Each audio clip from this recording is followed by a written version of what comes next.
안녕하세요. 늘 즐거운 사연 앞으로도 계속해서 올려주십사 부탁드리는 심정으로 제 사연도 보내봅니다. 결혼하는 남녀의 조건이 비등하다면 재고 따지는 것에 별 어려움이 없을 테죠. 이런 경우가 아마 압도적으로 많을 것이고요.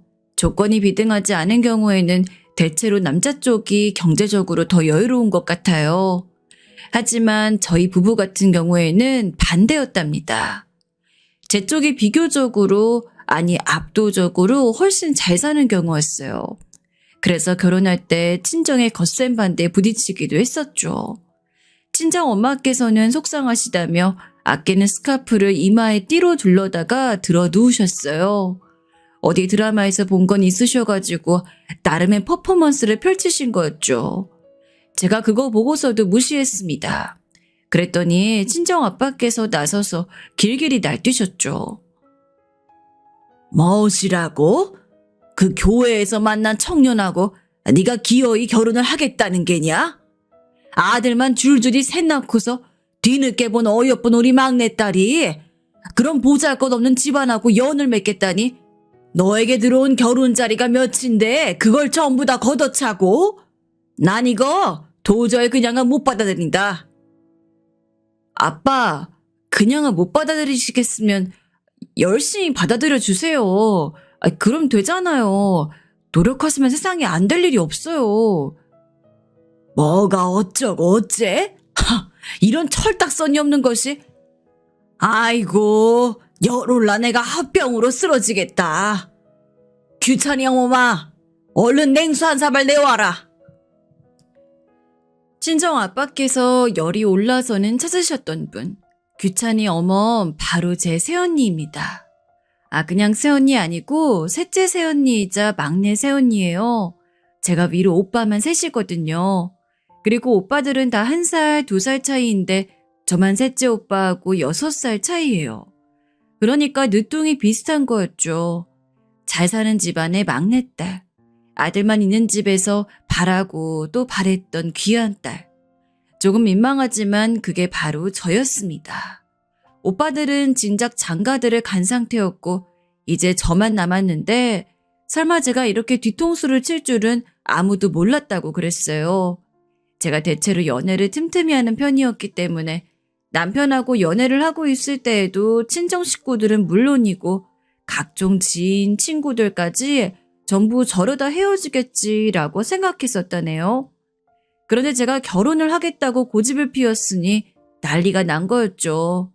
참고로 저희 집안 맏며느리인 큰 새언니가 친정 집안이 진짜 부유하게 잘 살고요. 둘째 새언니는 경제적으로는 대단하지 않은데 친정 식구들이 죄다 명문대만 나와서 죄다 한 따까리씩 하는 엘리트 집안입니다. 그리고 막내 새언니는 그런 배경은 많이 부족하지만 본인이 정말 예쁘게 생겼어요. 연예인 뺨을 치는 수준이 아니라 연예인 멱살 잡고 끌어내려도 될 정도로 타고난 자연 미인입니다. 그러니까 막내 오빠하고 결혼했겠죠. 막내 새언니는 본인이 외모만 아니었으면 이 집안에 시집 못 왔다고 생각하고 있는 게 보이는 사람이었어요. 그래서인지 자기 시댁에 정말 충성을 다했죠. 아기 낳고 나서도 아주 저희 부모님 댁에 문지방이 닳도록 드나들었고요. 친정 부모님의 수족처럼 살았습니다. 그런데 그 모습을 보면서 친정 부모님께서는 한 번도 그러지 마라 이렇게 하시지 않았어요. 제가 듣기로는 막내 새언니의 친정집에서도 네 시댁에 무조건 잘해라 이렇게 강조를 하고 또 하고 그랬다는 것 같더라고요. 집안의 유일한 딸인 저를 친정 부모님께서는 무조건 저희 집보다 수준 높은 아주 좋은 집안에 보내고 싶어 하셨습니다. 근데 제가 가만히 생각을 해보니까요. 그런 집안에 시집을 가고 나면 제가 막내 새언니 처지가 될 것 같더라고요. 절대 그렇게 살고 싶지 않았어요. 어쩔 수 없는 눈치를 보면서 행동하고 싶진 않았죠. 그래서 전 남편을 선택한 것에 추후에 망설임이나 후회가 없었습니다. 이렇게 되면 그렇다면 남편이 자기 처가에 너무 눈치를 보며 살게 되는 거 아니냐고요? 그럴 것 같았으면 제가 남편을 안 골랐죠. 저희 남편이요. 보통 무뚝뚝하고 과묵한 게 아닙니다. 나 사실 처음에는 당신이 경상도 사람인 줄 알았어. 적어도 집안이 경상도에 뿌리를 두고 있다거나 그런 줄 알았다? 왜냐하면 너무 나긋하거나 살가운 맛 없이 무뚝뚝하니까. 딱 할 말만 짧게 하잖아. 내가 오해할 만했다고. 당신도 그렇게 생각하지? 어? 제가 이렇게 물었더니 남편이 어떻게 대답했을 것 같나요? 아예 대답도 안 했습니다. 그냥 미약한 고갯짓 한번 끄덕인 게 다였어요. 사람이 대화를 청하면 탁구공이 서로 오가듯이 핑퐁이 되어야 하는데 무슨 벽에다 대고 말하는 것처럼 다 튕겨져 나왔어요. 이런 남자가 자기 처가에 손발 딸랑거리면서 굽신거릴 것 같나요? 절대 아니었죠. 태생 자체가 가머니설과는 먼 남자였습니다. 연애 때는 이게 되게 멋있게 보였어요. 쓸데없는 소리 안 하고 제가 뭐라고 떠들든 잘 들어주고 덩치도 꽤 있는 편이라서 듬직하고 볼수록 매력이 있었네요. 친정 부모님께서 쥐뿔도 없는 사위라고 제 남편을 폄하하시며 난리 부르스를 쳐대셨지만 자식 이기는 부모 없다는 말처럼 결국에는 결혼을 해서 잘 사는 동안에도 남편의 매력은 계속되었답니다. 보면 볼수록 신기하더라고요. 저렇게 살면 입이 근질근질해서 어떻게 버틸까? 이런 궁금증이 막 생기는 거예요. 전 호기심도 많고 말도 많아서 쉴 새 없이 떠들어야 직성이 풀리는 스타일이기 때문에 남편이 더욱 신기하게 느껴졌죠. 설마 결혼하고 나서 한 집에 살면서도 그렇게나 계속 말이 없을 줄은 상상 바뀌기도 했고요. 남편은 소위 그저 그런 중소기업에 착실하게 다니는 직장인이었고 전 아르바이트처럼 간단히 짧은 업무만 하는 사람이었기 때문에 늘 남편이 아침에 먼저 일찍 일어났습니다. 아침밥 먹고 싶으면 본인이 알아서 차려 먹고 출근을 했죠. 제가 남편이 집을 나서기 전에 거의 일어나서 배웅을 하는 편이었는데요.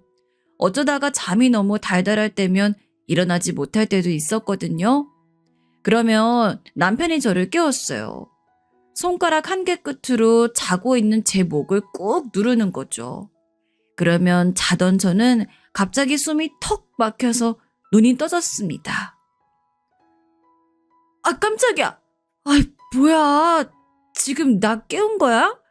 자꾸 내 머리카락 잡아당겨 깨우길래 그러지 말라고 고쳐놨더니 이젠 목을 공격해서 사람을 깨워? 제발 그냥 말로 깨우면 되잖아. 말로 깨워. 알았지? 나 출근. 그러겠다고 대답은 안 하고 지금 출근하겠다는 말만 하면 다야? 아, 답답해. 이러나 저러나 출근 배웅은 해줘야지. 아휴, 내 팔자야. 아, 맞다. 근데 당신 주말에 외식하기로 한 거 아직 메뉴 생각 안 해봤어? 언제 말해줄 거야? 이번엔 당신이 먹고 싶은 거 정하기로 했잖아. 벌써 목요일 됐어. 예약이 필요한 곳이면 오늘쯤은 예약을 해둬야 돼. 어디 갈지 빨리 정해서 이따가 나한테 연락해. 알았지? 어? 대답 안 하는 남편의 등을 제가 사정없이 쿡쿡 찌르는 것으로 나름의 분풀이를 했었네요. 알겠다는데 고개를 끄덕이고 출근했던 남편이었으나 제가 약간이나마 가졌던 기대를 깨트리고 남편은 그날 연락을 주지 않았습니다. 제가 보낸 카톡 메시지도 잘 안 보더라고요. 남편을 사랑했고 무뚝뚝한 그 모습이 매력적이었으나 이렇듯 가끔은 우라통이 터지기도 했네요.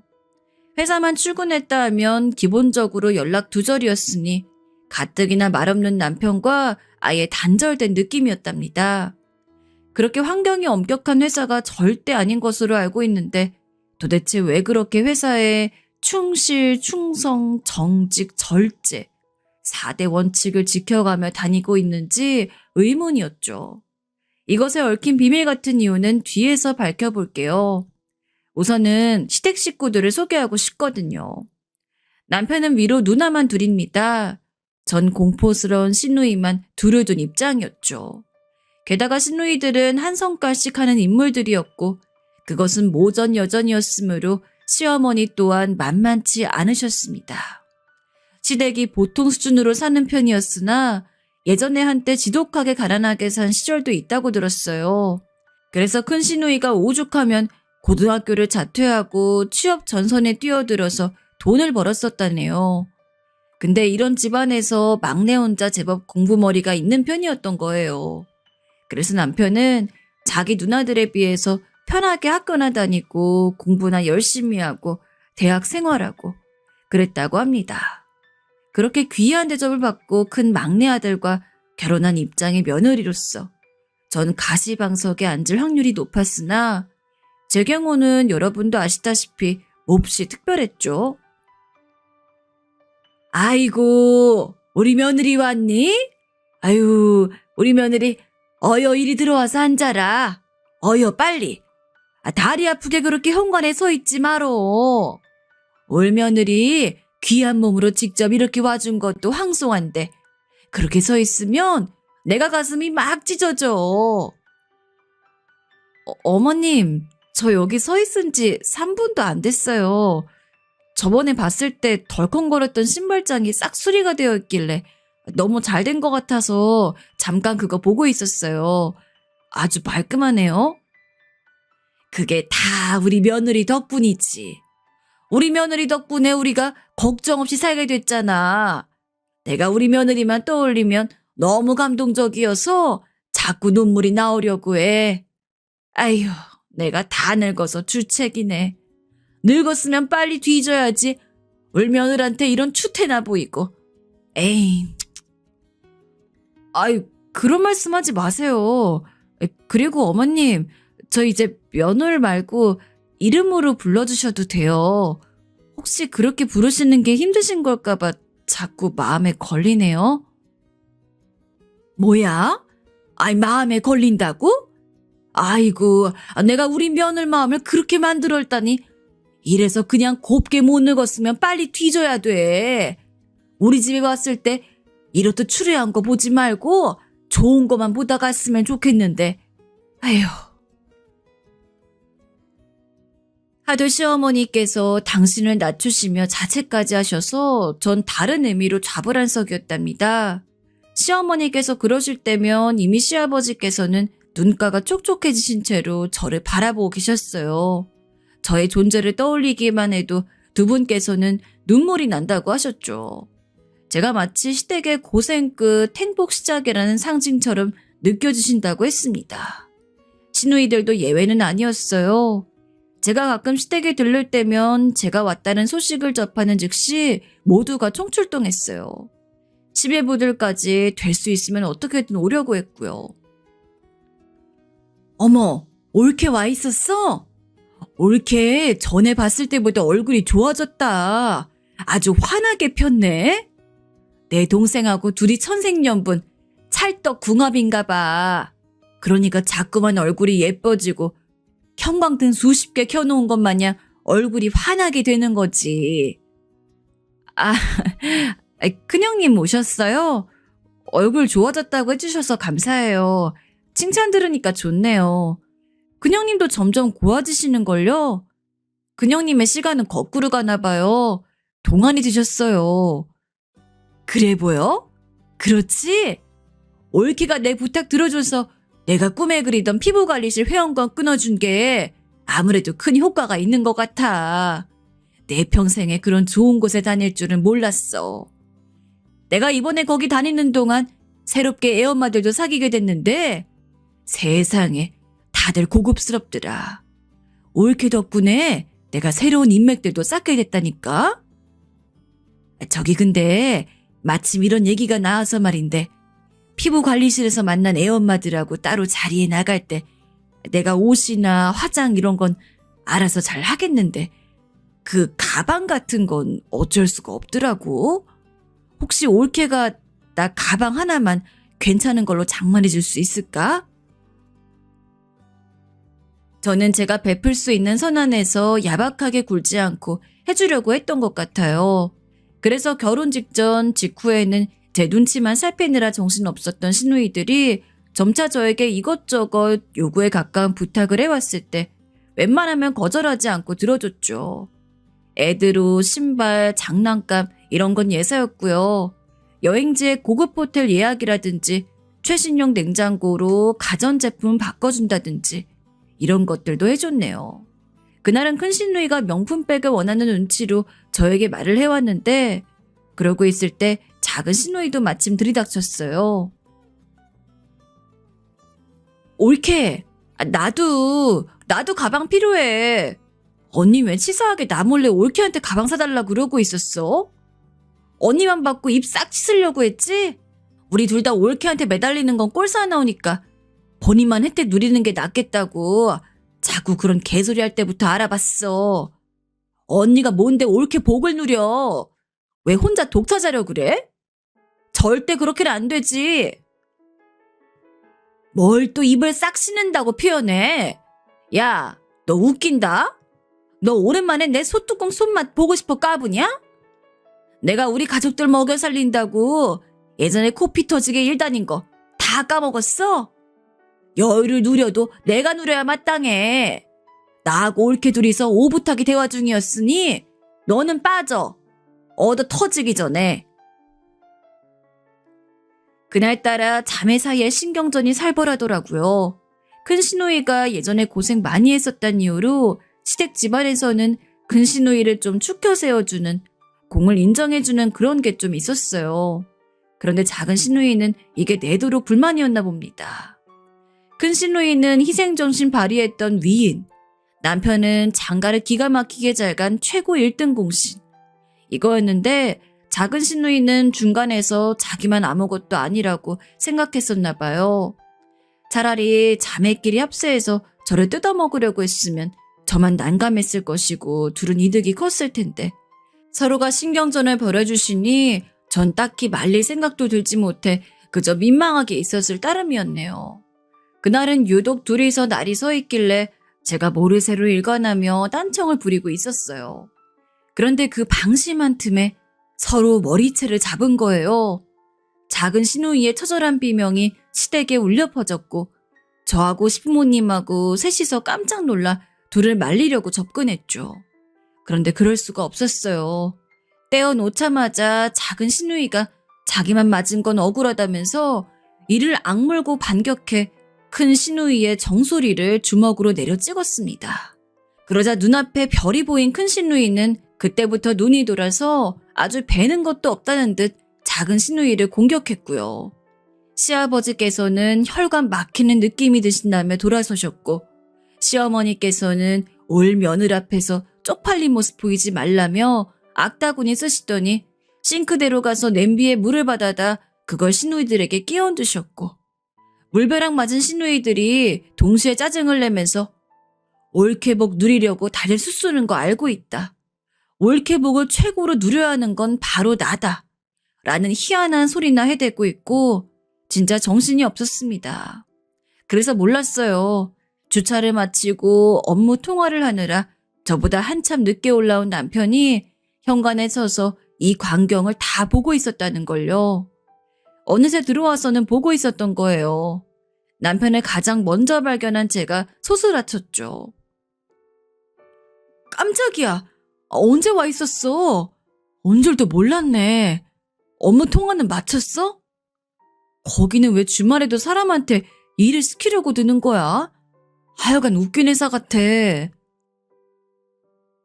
제가 제잘제잘 떠들었는데 남편이 무표정하게 한숨을 푹 내쉬더니 성큼성큼 들어와서 두리번거리더니 제 가방을 찾았습니다. 소파 앞에 올려둔 제 가방하고 휴대폰 그걸 챙기더니 저를 잡아 끌었어요. 이만 가자는 표시였죠. 제가 당황해서 시어머니와 시누이들을 쳐다봤습니다. 세 사람 다 어안이 벙벙해져 있었죠. 가자고? 우리 지금 어머님 아버님하고 시간 좀 보내다가 근처에 새로 오픈한 대형 카페도 가보고 여차하면 밖에서 저녁도 먹고 그러기로 했잖아. 근데 그냥 가자고? 왜 이래? 어머님 뭐라고 말씀 좀 보태주세요. 그래, 올 며느리 말이 맞다. 다 같이 시간 보내기로 한 거 아니니? 지금 네 누나들도 왔잖아. 물 맞아서 머리 꼬라지들은 저렇게 됐지만 드라이기로 얼른 말리면 돼. 같이 나가서 커피도 마시고 화해도 하고 그러자. 올 며느리 잘 둔 거 이렇게 또 누리고 그러는 거지. 시어머니께서 맞장구를 치시며 호호 웃으셨을 때였어요. 남편이 엄청나게 싸늘한 표정을 짓더니 시어머니를 쳐다보았고 그 다음에는 천천히 시누이들을 쳐다봤습니다. 그리고 딱 한마디, 이 말만 남겼어요. 쪽팔려서 못 살겠다. 제가 속으로 너무 기가 막혀 하면서도 남편의 손에 이끌려 별 수 없이 시댁을 나서고 말았습니다. 남겨진 시누이들의 그 멍한 표정이 그날 하루 종일 안 잊혀졌네요. 남편이 저한테 당부를 했습니다. 자기 가족한테 퍼주지 말라고요. 그래도 당신 키워주신 부모님이고 당신의 친누나들이잖아. 잔말 얹지 말고 그냥 하지 말라면 하지 마. 얼마나 냉정하게 당부를 했는지 모릅니다. 남편에게 시부모님, 시누이들, 그리고 각종 시댁 사람들. 아무도 먼저 네 아내 덕 좀 보자고 안 해왔었죠. 차라리 장본인인 저를 구워 삶아 어떻게든 해보려는 것뿐. 왜냐하면 남편에게는 각종 청탁이 안 통하기 때문입니다. 이런 대쪽 같은 사람이 퍼주지 말라고 선언했으니 절대 자기 뜻 굽힐 의지가 없다는 것이었죠. 단호한 남편을 거스르기도 좀 애매해서 제가 그 뜻을 따랐어요. 그랬더니 시누이들, 둘 다 다혈질이라서 아주 난리를 쳤습니다. 남편을 가만 안 두겠다고까지 하면서 화를 냈어요. 남편 보고 자기만 부유함 누리고 살겠다는 이기적인 심보를 가진 놈이라고 욕을 했고요. 근데도 남편 아무 변명도 반응도 하지 않았습니다. 그게 더 상대를 환장하게 만드는 것 같았어요. 시누이들이 결국 제 풀을 꺾였으니까요. 몇 주 뒤 시어머니께서 답답해 미치겠다는 목소리로 저에게 연락을 하셨었죠. 우리 며느리, 왜 이렇게 내 아들을 휘어잡고 사니? 내가 이런 말 안 하려고 했는데 어렵사리 꺼내는 거야. 네? 아유, 어머님, 제가 휘어잡은 게 아니에요. 제가 오히려 잡혀 사는 것 같은데요. 어머님 아들이니까 아시잖아요. 저도 못 말려요. 제가 어떻게 할 수 있는 성격이 아니에요. 울컥해서 홧김에 저한테 전화하셨었던 시어머니께선 제 말을 들으시고는 그건 그렇지 하며 수긍을 하셨네요. 당신께서 보시기에도 당신의 아들이 보통 얘기가 아니었으니까요. 이런 남자가 제 친정 부모님께는 어떻게 했을까요? 제가 결혼하고 나서 남편한테 몇 번 강조했었어요. 굳이 먼저 우리 아빠 엄마한테 알랑방귀 안 껴도 된다고요. 성미에 맞게 안 구는 게 차라리 낫다고요. 남편은 제 의견에 적극 동조한 채로 지냈습니다. 제 남편을 은근히 찬밥으로 치부하던 친정 부모님. 시간이 지날수록 당신들께서 오히려 안달이 나셨나 봐요.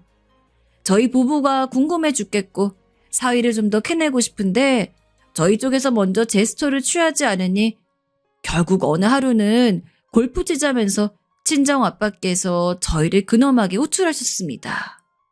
골프장에서 제 남편을 향해 기선제압 하시려는 심산 눈치챘죠. 그래도 별 수 없으니 갔어요. 그러나 만만치 않은 제 남편. 친정 아빠께서 뭔 자랑질을 하시든 너스레를 떠시든 상관없이 묵묵하게만 굴었습니다. 그러다 친정 아빠께서 떨떠름한 표정으로 남편을 향해 이러시더군요. 자네는 고단수야. 일부러 원하는 걸 노골적으로 말 안 해서 결국은 손 안 대고 코 풀려고 하는 게지. 내 말이 맞지? 저는 지극히 현실주의자입니다. 장인어른, 손 안 대고 코 푸는 방법이 있다고는 상상도 못하고 살았으며 앞으로도 그럴 예정입니다. 그러자 친정아빠의 말문이 턱 막히더군요. 제가 멋대로 결혼을 밀어붙인 게 마음에 안 드신다며 저희 부부를 일부러 등한시하셨던 친정아빠께서는 결국 그날 저에게 몰래 다가와 먼저 이런 말씀을 남기셨답니다. 넌 어쩌다 저런 놈 만나 결혼을 했냐? 제가 저희 만난 이야기 말씀 안 드렸었나요? 저희 식당에서 처음 만났었는데. 에휴, 그런 얘기가 아니잖아. 저놈이 내 아들로 태어났어야 했는데. 그랬다면 네 오빠들보다 더 크게 됐을 제목이야. 내가 그렇게 키웠을 테니까. 정말요? 그럼 이제 아들이라고 생각하시면 되겠네요. 사위나 아들이나 어쨌든 한 가족이잖아요. 안 그래요? 발상의 전환을 해보세요, 아빠. 이게 아주 말장난으로 지부머리 꼭대기에 올라서려고 하네. 친정아빠께서는 화를 내셨지만 그날 이후로 저희 부부에게 자꾸만 관심을 가지시며 태도 변화를 보이셨죠. 친정엄마께서도 점점 제 남편을 마음에 들어 하셨어요. 온 가족이 모였던 주말 저녁 식사 자리, 친정엄마께서는 외국에 사는 지인분으로부터 받은 최고급 보석이 종류별로 박힌 머리핀을 하고 계셨어요. 그것에 꽂히셨는지 몇 날 며칠 그것만 하고 다니셨던 모양이라고 들었습니다. 올림머리를 하시고는 가운데 그 커다란 보석핀을 딱 꽂으신 채 식사를 하셨고 자랑을 하고 싶으신지 그 머리핀 이야기를 꺼내셨을 때 오빠들은 건성으로 잘 어울리신다고 말했어요. 새언니들은 영화배우 같으시다, 미모가 눈부셔서 보석은 안 보인다. 이런 호들갑은 다 떨었고요. 전 그 상황이 좀 어이가 없어서 그냥 대충 괜찮네요 하고 말았는데 분위기상 이제 남편도 뭔가 한마디를 해야 할 때인 거예요. 전 남편이 과연 뭐라고 한마디를 할 것인가 그게 궁금했죠. 아마 멋지십니다. 이렇게 끝낼 거라고 예상했었는데 남편이 저를 놀래켰습니다. 여자 애기들이 공주님 왕관 노래하는 것 같습니다. 그러자마자 막내 새언니가 푸흡 하면서 크게 웃음을 터뜨렸다가 주위에 눈총을 받고서 얼른 입가에 힘을 주는 모습이 보였죠. 무심코 대답했던 남편은 당황하며 수습을 하려고 들더군요. 죄송합니다, 장모님. 제가 보석에 완전히 문외한이라 형형색색 보석들이 박혀 있으니까 오히려 가치를 잘 몰라봤습니다. 남편이 정중하게 사과를 드리는 옆에서 전 내심 머리핀이 예쁘진 않지 라고 생각 중이었어요. 친정 엄마께서는 굴욕을 느끼셨던 것인지 약간 격양된 목소리로 친정아빠를 향해 이 머리핀 어떠냐고 계속 물어보셨습니다. 친정아빠께서는 여자들 치장하는 문제는 간섭하고 싶지 않으시다며 대답을 미루시다가 문득 이 기회를 놓칠 순 없다는 표정을 지으시며 이렇게 대답하셨죠. 당신 그거 밖에선 안 했으면 좋겠어. 좀 창피해. 집에서만 하고 있으면 아무도 뭐라고 안 그래. 이번엔 제가 웃음이 슬쩍 터졌죠. 그때 막내 새언니랑 눈이 마주쳤는데 둘이 씩 웃었답니다. 어색하게 끝난 식사 자리, 이튿날 친정엄마께서 저에게 전화를 하셔서는 남편 욕을 엄청 하셨어요. 멋대가리가 왜 그렇게 없고 뻣뻣하냐면서요. 한참 흉을 보시더니 전화를 끊으시기 전엔 이렇게 마무리를 하시더라고요. 그래도 가식적인 것보단 낫네. 나중에 들었는데 친정엄마께서 그거 머리핀 그날 이후로 안 하고 다니니까 가까운 친구분이 어라? 공작새 마냥 웃기게 생긴 머리 장식 어디 갔어? 잃어버렸어? 이렇게 물어보셨다는 거예요. 그거 듣고 친정엄마께서 속이 부글부글 끓으셨는데 그러면서도 남편이 생각나신 거죠. 머리핀이 안 예쁘고 과하게 생겨서 자칫 웃을 수도 있는 모양임을 남편이 알려준 셈이니까요. 솔직한 구석이 마음에 드셨나 봐요. 그 이후로 왠지 친정엄마께서 남편을 인정하신 듯 했어요. 집안 모임에 자꾸 제 남편도 부르시더라고요. 그 이전에는 거의 무시하셨었는데 그리고 저는 그날 이후 막내 새언니하고 따로 연락하는 사이가 됐어요. 저한테 하는 말이 집안에서 자기만 너무 뒤떨어진 느낌이라 위축됐는데 제 남편이 집안에 들어왔을 때 자긴 너무 신났다고 합니다.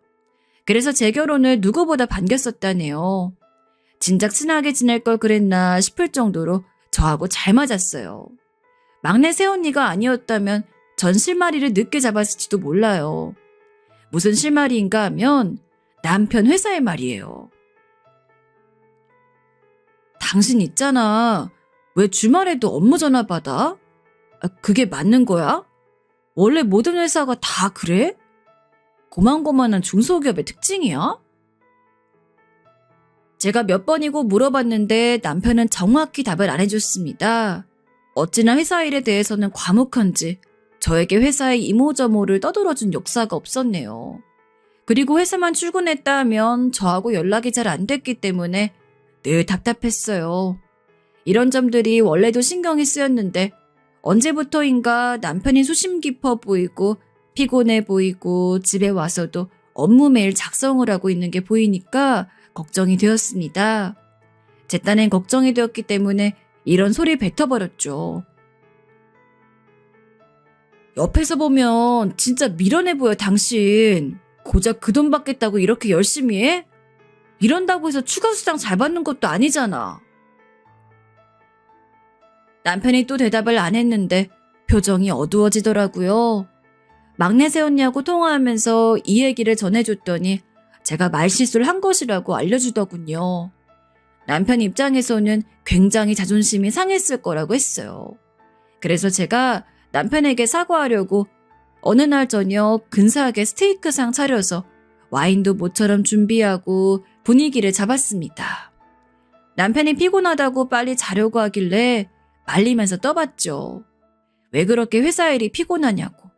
이직하면 안 되는 거냐고 그렇게 물어봤어요. 그랬더니 남편이 고민하는 표정으로 어느 정도 실토를 해주더라고요. 힘들지. 피곤하지. 맞아. 너무 괴롭기도 해. 그런데 이런 것에도 물러나면 내 그릇이 여기까지밖에 안 되는 것 같아서 내 성격상 용납이 안 돼. 그리고 우리 가족 일로 내가 당신에게 미안하게 생각하는 점이 많아.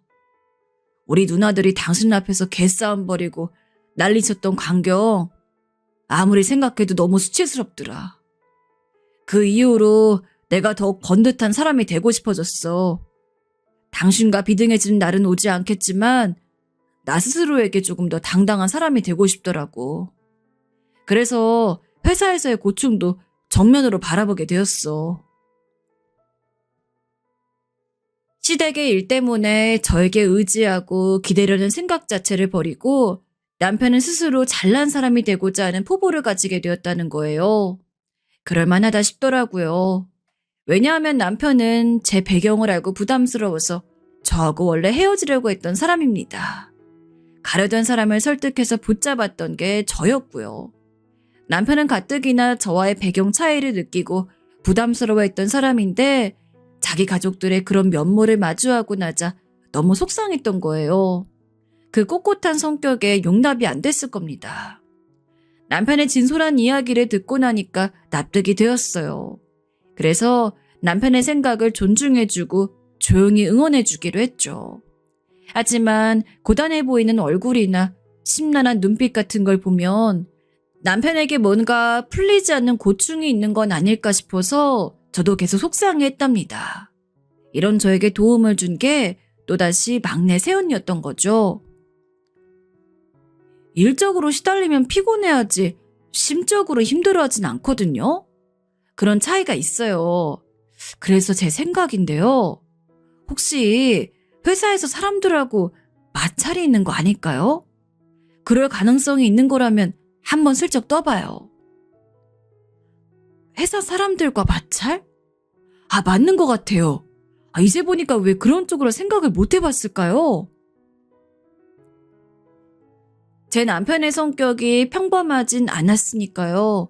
맞는 걸 보면 맞다고 해야 하고 틀린 걸 보고 틀렸다는 걸 말해야 하는 남편의 성격으로 밀어봤을 때 회사에서 뭔가 인간관계의 문제점을 안고 있을 가능성이 높은 것 같았습니다. 누군가의 눈에 밉보인 건 아닐까 싶어서 너무 걱정이 되었죠. 그래서 계속 남편을 떠보기 시작했어요. 혹시 회사에서 싸운 사람 있냐? 같이 일하는 사람들과는 사이 괜찮냐? 이렇게 많이 물어봤는데 세상에 또 대답을 안 해주는 거예요. 답답해서 미쳐버리는 줄 알았습니다. 근데 자꾸 고단함이 묻어난 눈빛으로 밤마다 한숨을 쉬고 있으니 제가 어떻게 신경을 안 쓰겠어요. 그래서 결국 안 쓰려고 했던 방법을 쓰게 되었죠. 내가 이 방법을 써서 당신 입을 열고 싶지 않았는데 별 수 없네. 당신 자꾸 이러면 내가 뒷조사 같은 거 해서 당신의 회사 생활 알아낼 거야. 나 한다면 할 수 있는 사람인 거 당신도 충분히 알지? 뭐? 절대 그러지 마. 그냥 내가 얘기해 줄 테니까 그렇게 하지 마. 그러면 난 앞으로 당신 못 믿게 될지도 몰라. 그래, 내가 남편 뒷조사하는 아내가 되지 않도록 당신이 얼른 도와줘. 속에 든 걸 그냥 편하게 털어놔봐. 그러자 드디어 남편이 깊은 한숨과 함께 진짜 고민거리를 털어놓았습니다. 모든 게 직속 상사 때문이라고 그랬어요. 상사하고 갈등을 빚고 있었다니 직접 남편에게서 들으니까 심장이 철렁 내려앉더군요. 얼마나 마음고생이 심했을까 싶었습니다. 젊은 나이에 머리가 살짝 벗겨졌다는 그 상사란 인간하고 남편이 원래도 썩 잘 맞진 않았대요. 그런데 남편이 언제 한번 회사에서 무슨 안건이 나왔을 때 그 상사가 낸 의견에 정확히 반대했다고 합니다. 왜냐하면 반대할 수밖에 없는 근거가 명확했으니까요. 그러자 다른 사람들도 남편의 반론이 너무 합당하니 거기에 동조했고 그 상사의 의견은 사라지게 되었죠. 그런데 그날 이후로 그 상사가 묘하게 남편을 갈구기 시작했다는 겁니다. 남편은 일부러 그런 그 상사의 만행을 외면하며 피할 수 있는 상황이면 피하며 지냈었대요. 그러니까 당연히 업무에도 살짝 지장이 있었죠. 그렇게 어떻게든 지내고 있었던 와중 시댁에서 시누이들이 제 덕을 자기가 더 보기 위해 개싸움하고 시어머니께서 물끼얹고 이런 상황을 봐버린 겁니다. 그날 이후로 남편은 회사 일에서도 그냥 피하지 않고 정면 승부를 하기로 한 거죠. 그 상사가 못되게 굴면 부당하게 업무 지시 내리지 마시라. 이렇게 똑바로 말을 했다고 합니다. 짚고 넘어가야 할 문제는 정확하게 짚었고요. 그랬더니 그 상사가 이젠 아예 감정적으로 더 남편을 괴롭히며 더 비겁하게 굴고 있다는 겁니다. 남편에게 이런 소리도 했다네요. 아직 아이도 없으면서 벌써부터 사회생활 이렇게 못하면 나중에 처자식 어떻게 책임지고 먹여 살리려 그래? 아직 정신머리가 멀어도 한참 멀었네. 남편의 자존심이 그때 박살났었다네요. 제가 그 얘기 듣고 너무 화가 났으며 속이 상했어요. 당장이라도 어떻게든 나서 남편을 도와주고 싶더라고요. 그런데 저의 이런 마음 남편이 바로 눈치를 채더군요. 자기 혼자서 부딪히고 해결짓고 마무리하고 싶다고 그랬어요. 어차피 내가 매 상황에서 정당한 거, 일 성실하게 하는 거 다들 알고 있으니까 결국은 내 승리로 끝날 거라고 생각해. 정의는 이기는 거야. 상사가 어쨌든 권위로 자기를 누르는 셈인데 정의를 입에 담는 남편이 대단하다고 해야 할지 고지식하다고 해야 할지 헷갈렸습니다. 도와주고 싶은 마음이 안 사라져서 제가 시무룩해 있으니까 남편이 다시 저를 다독였어요. 여기는 자기 세상이라고 하더군요. 그 말뜻이 뭔지 전 금방 알았습니다. 남편의 세상, 남편의 영역, 그걸 지켜주고 존중해주기를 남편은 저에게서 바라는 것이었죠. 전에 없이 말 길게 하면서 저에게 털어놓은 것만으로도 남편은 후련하다고 그랬고요. 그래서 제가 웃으면서 다짐했어요. 알았어. 난 당신 믿어. 당신이 알아서 잘 이겨낼 테니까 난 앞으로 당신을 위한 내조의 여왕으로 거듭날게. 남편은 미심쩍게 저를 쳐다봤지만 저는 요리 공부를 시작했습니다. 가사노동에 취약했던 제가 집안일에도 신경을 썼고 인테리어도 직접 만지기 시작했고요. 도시락도 틈틈이 쌌네요. 처음에는 도전 정신으로 한번 싸봤던 도시락이었는데 점점 재미가 붙었어요. 남편이 아무 군말 없이 제가 도시락을 주면 챙겨가는 스타일이라서 좋았습니다. 말소 적은 게 이럴 때는 너무 좋더군요. 맛있었어? 잘 먹었어? 응? 당신 도시락 먹는 사람들끼리 모이는 구역이 있다면서 거기서 먹는 거잖아. 거기서 당신 도시락이 제일이지? 내가 싼 게 제일 맛있게 생겼지. 어? 이렇게 물어도 대답을 잘 안 해주니 이런 건 좀 열이 받았지만 어쩔 수 없었네요. 뭐라고 칭찬 좀 해주면 어디 덧난답니까? 그래도 도시락통을 매번 싹 비워서 오는 걸 보면 뿌듯했답니다. 부부간에 새로운 유대감이 생기는 것 같았어요. 막내 새언니의 조언과 도움도 매번 많이 받았죠. 저하고 친해지면서 막내 새언니는 자신감이 생겼다 그랬어요. 그 이전까지는 자기 친정 수준이 부족해서 주눅이 들었는데 이제는 난 얼굴이 대신 예쁘고 이 엄청난 걸 유전으로 물려줄 수 있으니까 나도 한몫 크게 하는 사람이다. 이렇게 생각을 하게 됐다네요. 실제로 막내 새언니가 낳은 조카가 아기 때부터 이목구비가 정말 예뻤어요. 막내 새언니가 날이 갈수록 당당해지자 제 친정 부모님께서는 몹시 떨떠름해 하셨고 뒷배에 제가 있다는 것을 의심하셨으나 별 말씀은 못 하셨답니다. 날이 갈수록 저희 부부를 인정하고 계시던 참이었으니까요. 저보고 결혼 잘했다고 생각하고 계신다는 것을, 제 남편을 점점 마음에 들어하고 계시다는 것을 저는 느낄 수가 있었네요. 남편이 힘든 걸 내색 안 하려고 들고 말을 안 해서 속상하긴 했지만 이젠 재촉하지 않고 남편이 먼저 말해줄 때까지 기다릴 생각이었어요. 이런 스스로를 두고 나는야 내조의 여왕 이러면서 즐거이 지내던 어느 날이었습니다.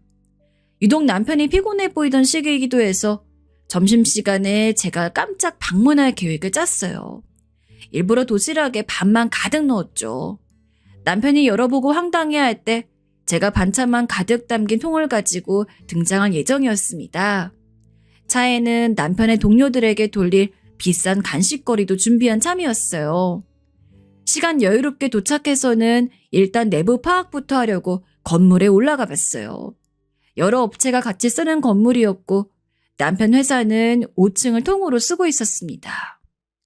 그렇게 5층에 딱 엘리베이터 타고 내렸는데 그러자마자 그 층의 복도 끝에서 제가 남편을 봤어요. 누군가를 따라 계단 쪽으로 가더니 시야에서 사라지더군요. 제가 무심코 그쪽을 따라가 봤죠.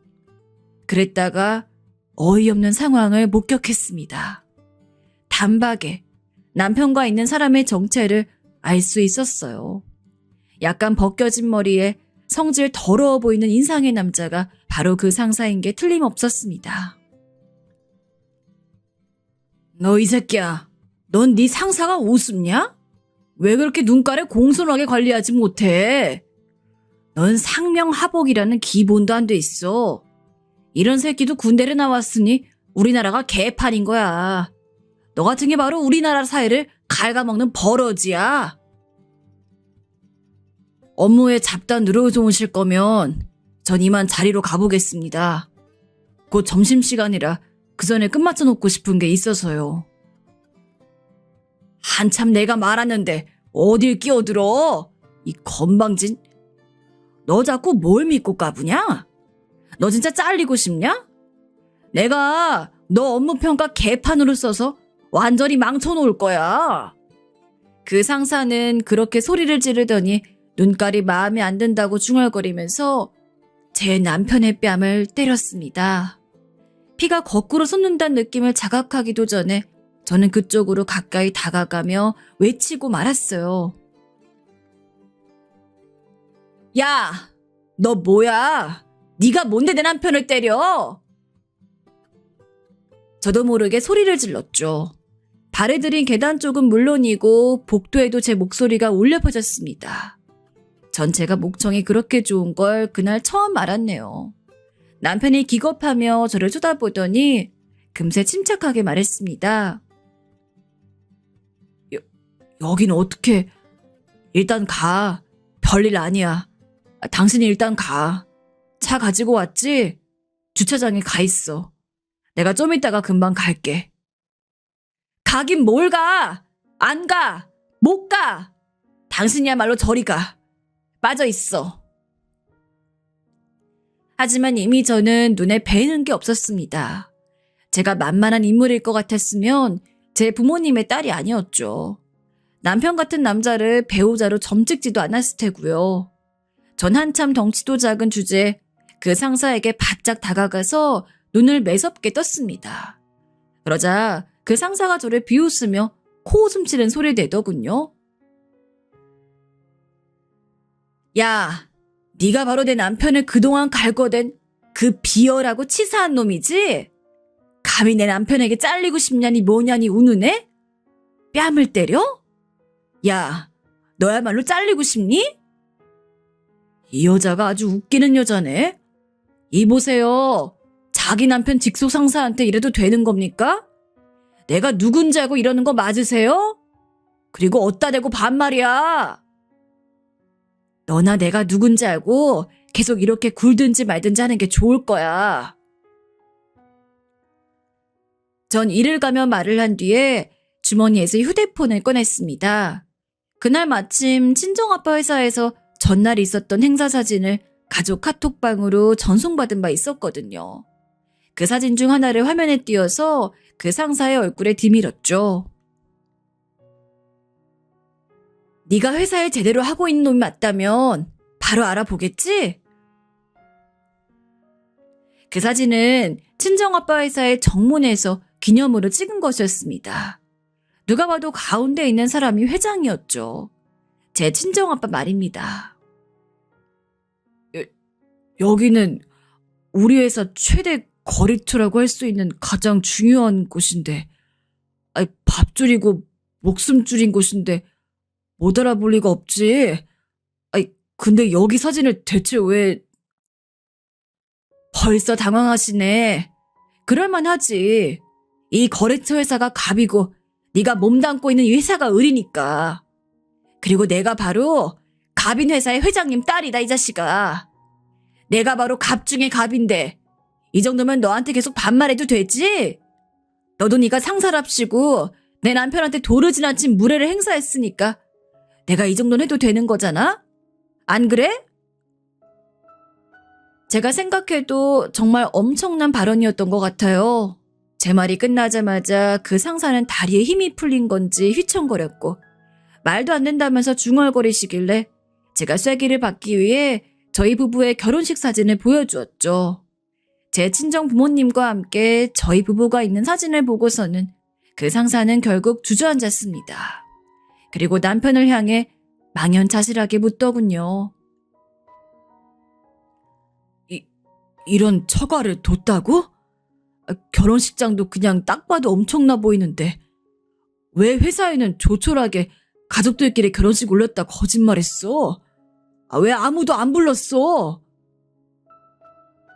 내 남편이 그럴 성격과 멀어도 너무 먼 사람이니까.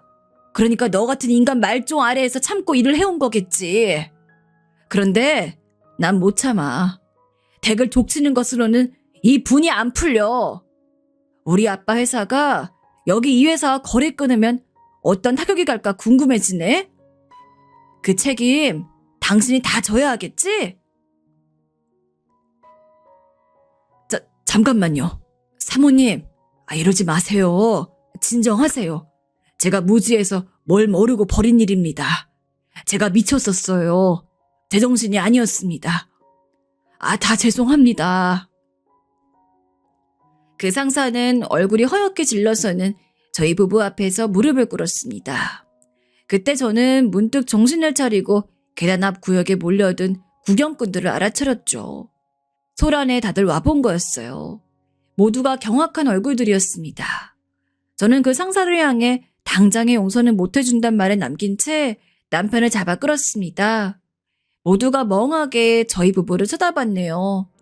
제 차에 와서 같이 점심을 먹었어요. 도시락을 까먹으면서 남편은 저에게 고맙다고 그랬습니다. 다른 미사여구 없고 그냥 딱 고맙다가 끝이었어요. 참나. 근데 저도 다른 말 더 들을 생각 없었기에 고개만 끄덕였네요. 근데 황당했던 건 남편이 밥을 다 먹는 대로 사무실에 다시 올라가서 오후 근무를 하겠다고 했기 때문이에요. 기가 막혔네요. 그런 일을 겪고도 굳이 업무를 이어가겠다니. 봐도 봐도 신기하고 놀라운 사람. 그게 바로 제 남편이었습니다. 친정아빠 회사를 들먹였으니 장본인의 귀에도 들어가야 맞다고 여겼고 전 친정 부모님께 이 사건을 말씀드렸어요. 그랬더니 친정아빠께서 저희 부부를 호출하셨습니다. 그리고 엄청난 제안을 하시더군요. 친정아빠 회사로 제 남편을 드리고 싶다고 하신 거예요. 제 남편을 향해 이렇게 말씀하셨죠. 그냥 부르는 거 아니다. 제대로 낙하산을 태워주려고 해. 자네, 어디 한번 내가 제공해준 낙하산 타고 마음껏 재주 부려봐. 큰오빠는 일을 잘하고 있고 둘째 오빠는 해외 지사에 직접 내년에 나가기로 했고 문제는 셋째 오빠였어요. 일을 배운 지가 벌써 한참인데 신입사원보다도 일을 못한다고 하더군요. 이런 일을 할 머리가 아닌 것 같다며 친정아빠께서는 고개를 저으셨습니다. 전엔 자기가 회사에 계속 하겠다며 억지로 우기더니 요새는 생각이 바뀐 모양이더구나. 규찬이 어머니 맞지도 않는 옷 그만 입어라 이렇게 충고를 옆에서 하더니 그게 먹힌 모양이야. 나는 좋은 변화라고 본다. 막내 새언니가 자신감을 얻고 발언하기 시작한 게 그런 영향도 끼친 모양이었습니다. 셋째 오빠는 곧 회사를 나와 자기 가게를 운영하든지 그럴 거라고 했어요. 전 남편이 무조건 삼고초를 할 거라고 순간 예상했었는데 이게 웬일인가요? 감사합니다. 열심히 하겠습니다. 실망시켜드리는 일 없을 겁니다. 넙죽 인사를 하는 거예요. 친정아빠께서는 사내답다며 무척 흡족해 하셨고 저만 엄청 당황했었네요. 집에 오는 길에 대체 무슨 생각인 거냐고 남편한테 물었더니 친정아빠께서 그런 제안을 하시는 순간 몸에 막 열정이 솟아난 스스로 느껴서 그랬다고 했습니다. 친정아빠의 회사로 들어가서 더 크게 성장해보고 싶은 모양이었어요. 당황스럽기도 했지만 역시 제가 남편감 잘 고른 것 같아 남몰래 뿌듯했네요. 제 남편 처음에는 친정아빠의 회사에서 우왕좌왕하기도 했었지만 금세 성과를 보이며 친정집안의 모든 사람들을 놀라게 만들었어요.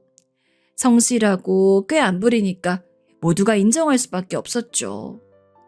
아, 제 남편을 오래 괴롭혔던 그 상사, 주변의 수군거림을 이기지 못하고 자진 퇴사했었어요. 더 연봉 많이 주는 곳으로 간다고 퇴사 전날에 떠들었다고 하던데 그곳이 얼마 못 가 부도가 났다네요. 고연봉으로 유혹하는 건 다 이유가 있었던 것이죠. 그 이후로 작은 데를 가서 직접 발로 영업까지 뛰는 모습을 어느 날 남편이 우연히 봤었다고 했습니다. 번듯하고 멀끔한 차림새의 남편을 보고 그 상사가 움츠려들더니 먼저 피해버렸다네요. 다 자기 자리를 찾아간 거겠죠. 참고로 시댁 식구들하고는 제가 남편의 동의하에 잘 봉합을 맞춰 지내고 있어요. 시누이들도 서로 견제하는지 그만두었고요. 남편이 언제 쪽팔리는 짓 하지 말라고 나설지 모르니까 다들 조심조심 하면서 저를 대하고 있답니다. 이쯤 되면 제법 나쁘지 않은 결혼 생활인 것 같죠? 제 이야기를 들어주신 모든 분들 고맙습니다.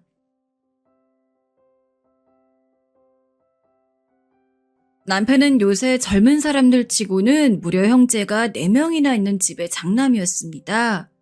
외동딸인 저로서는 집에 그렇게 사람이 많고 북적북적하다는 것 자체가 너무 신기했는데 무엇보다도 놀라웠던 점은 남편은 성장하면서 한 번도 형이나 동생들과 싸운 적이 없다고 하더라고요. 게다가 시부모님은 두 분 다 예전부터 넓은 땅도 가지고 있고 건물도 한두 채씩 있는 부자 집안이어서 남편도 남편 형제들도 잘하면서 돈으로 아쉬웠던 적은 한 번도 없었다고 해요. 보통 드라마 같은 거 보면 형제끼리 부모님 돌아가시기도 전에 재산 가지고 미리 기싸움하는 것들이 있잖아요. 근데 남편의 형제들은 그런 것도 없다고 하더라고요. 사실 제가 직접 남편이랑 결혼을 해서 서방님들을 보기 전까지는 남편한테만 전해들은 이야기가 전부였던지라 잘 실감이 안 났는데 결혼 허락을 처음으로 받으러 가는 날 전 시부모님 정도만 보는 줄 알았는데 나중에 방문하기 직전 남편이 이야기를 했습니다.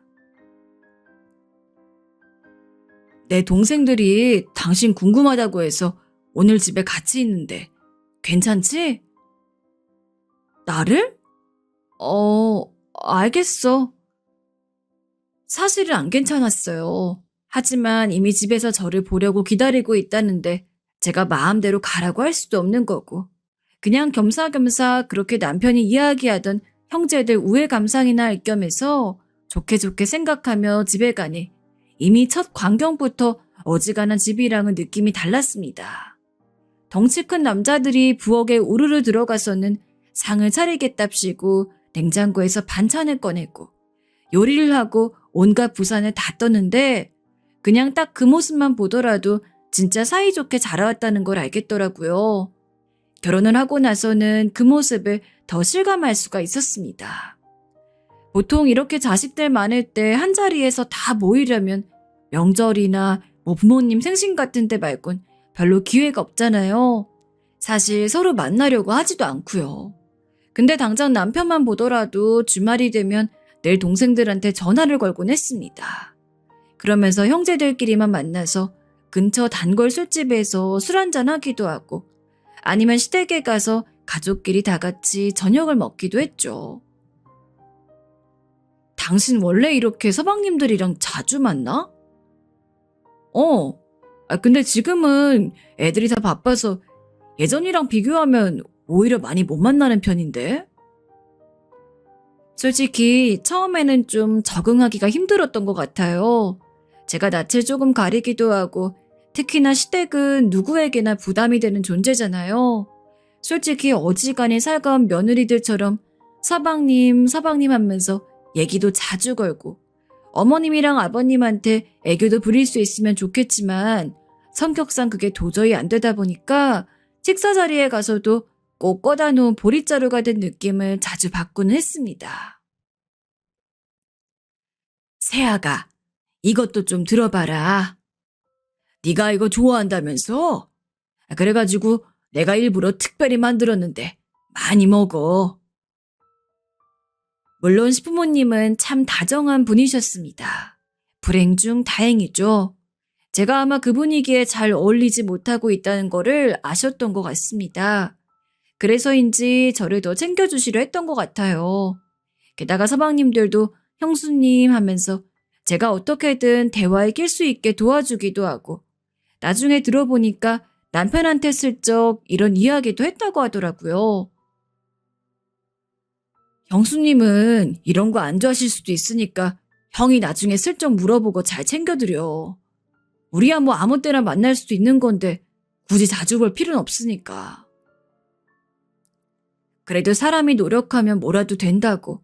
어느 정도 시간이 지나니까 저도 그래도 동서들이랑 반쯤은 친구처럼 이야기도 하고 시부모님에게도 예전보단 조금 애교스러운 말도 할 수 있게 되고 서방님들도 과거보다 훨씬 더 편해져가지고 이젠 가끔 심심하면 남편한테 먼저 우리 시댁에 가서 저녁이나 먹을까?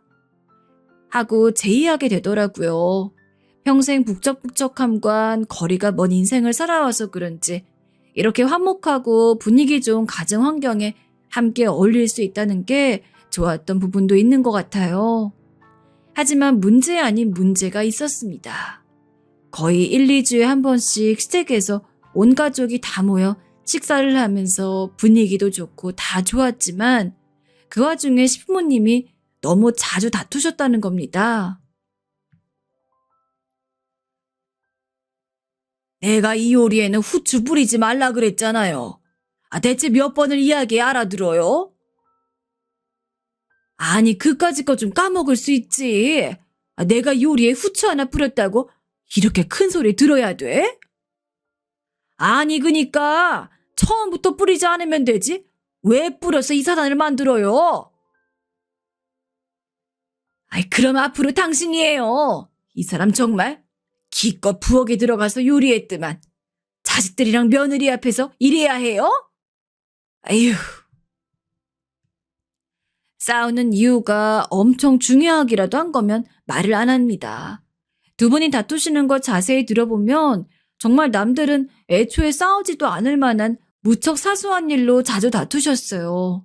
너무 자잘해서 기억도 안 나는 게 태반인데 그나마 너무 이상해가지고 생각이 나는 것들만 몇 가지 이야기하자면 한 번은 두 분이서 거실에 앉아 빨래를 개고 계셨습니다. 그리고 저는 동서들과 설거지를 하고 있었고 서방님들은 방 청소를 하고 있었어요. 근데 갑자기 거실에서 또 평소처럼 투닥투닥 다투는 소리가 나길래 가서 들어보니 시아버지가 빨래 하나를 뒤집어서 갠 모양입니다. 근데 시어머니가 그걸 가지고 시아버지에게 삿대질하면서 아니, 대체 빨래를 몇십 년을 갰는데도 이런 거 하나 구별을 못해요? 라며 타박을 했고 시아버지도 시아버지 나름대로 실수한 걸 가지고 왜 그렇게 날카롭게 구느냐며 시어머니에게 화를 냈죠. 아니, 왜 그니까 빨래 하나도 제대로 못 깨냐고요. 아이고, 답답해. 뭐야? 이 사람이 지금 누구 보고 답답하대? 당신 요리 솜씨 별로인 거, 청소 제대로 못하는 거 여태껏 참아준 사람이 누군데? 뭐라고요? 누가 뭘 못해요? 지금까지 잘만 먹어놓고서는 이런 어이없는 양반을 봤나? 그나마 서방님들이 일찍이 말렸기 때문에 두 분의 싸움은 그런 식으로 일단락됐지만 정말 그 사이에서 뭐라 해야 할지 너무나 뻘쭘하고 민망했어요. 이후에도 솔직히 두 분 사이가 그렇게 좋아 보이진 않았습니다. 딱 봐도 그때 싸운 여파로 냉전 관계가 이어지는 것 같았죠.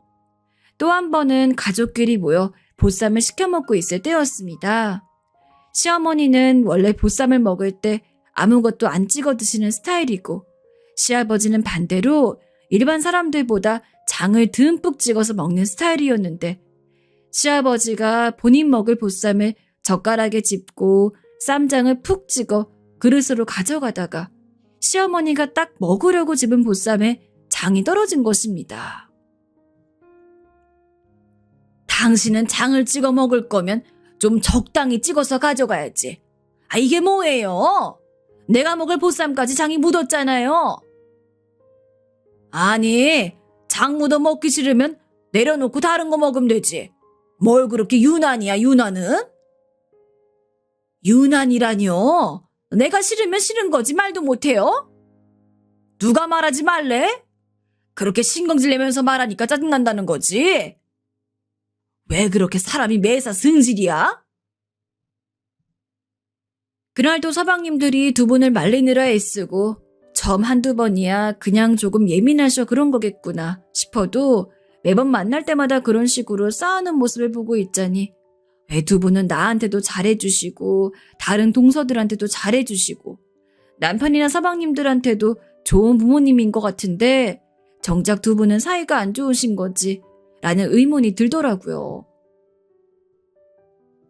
여보, 혹시 어머님이랑 아버님 사이가 별로 안 좋으셔? 어째 우리가 밥을 먹으러 갈 때마다 싸우는 것 같은데? 너무 궁금해서 참다가 나중에는 제가 남편한테 물어봤습니다.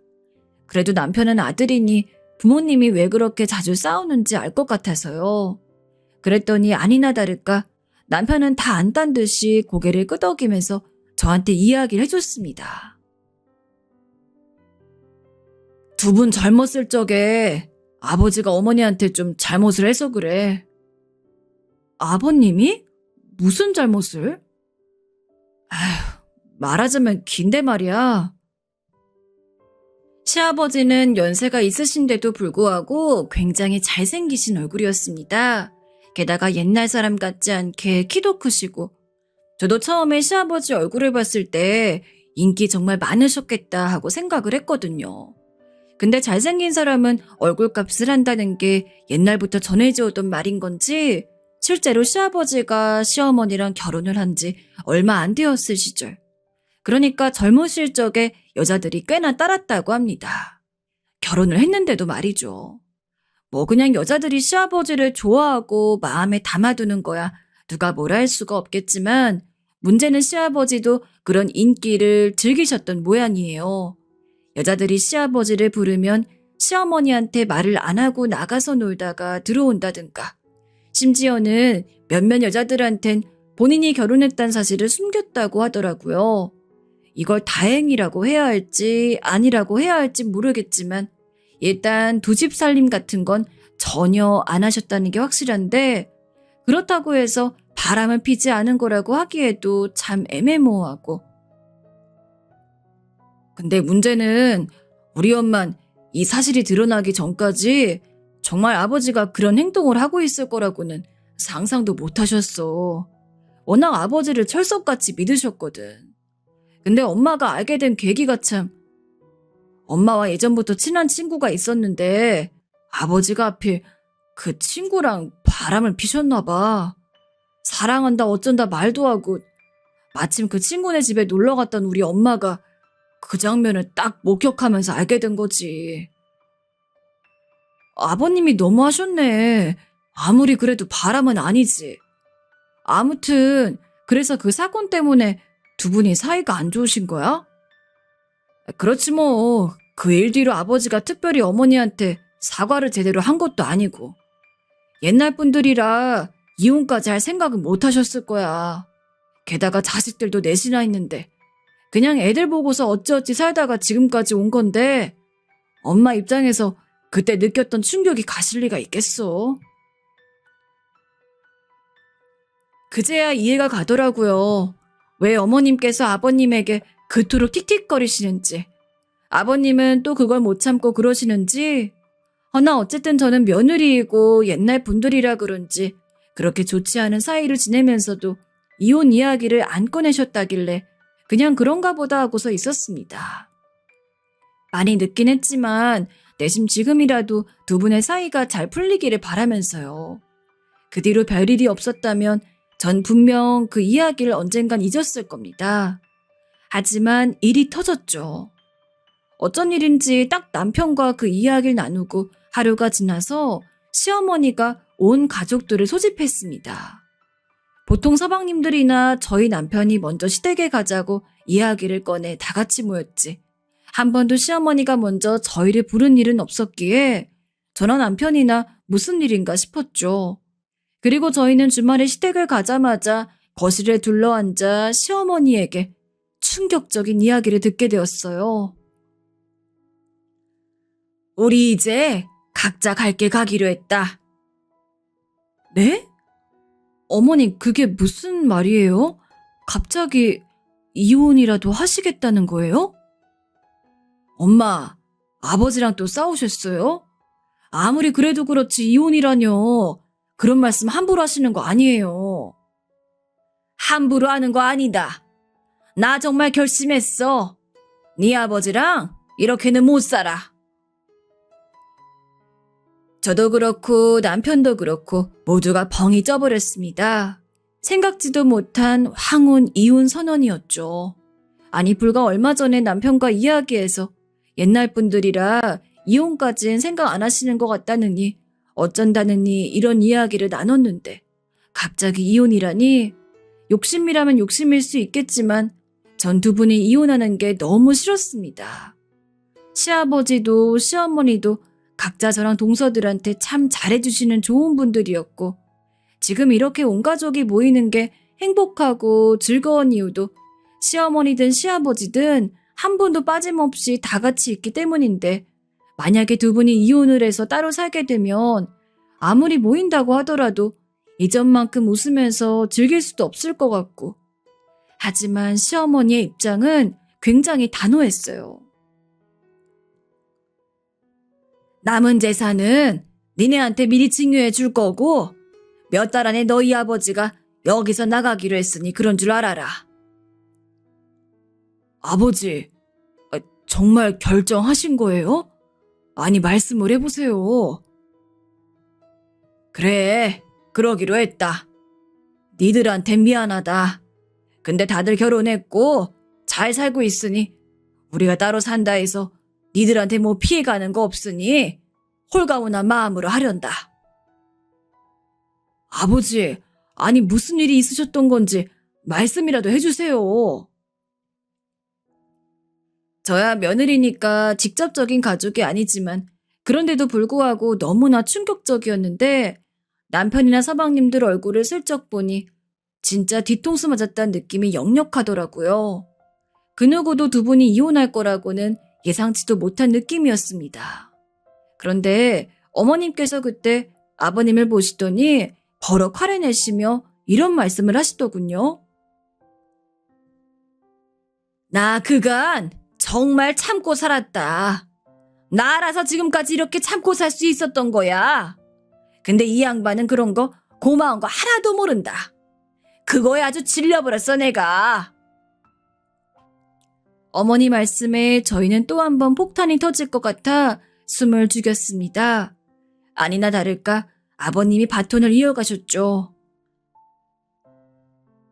나도 마찬가지야. 질리긴 누가 질려? 나도 당신 참아주느라 머리가 다 빠졌어. 새야지 머리 안 보여? 이거 다 누구 때문인데?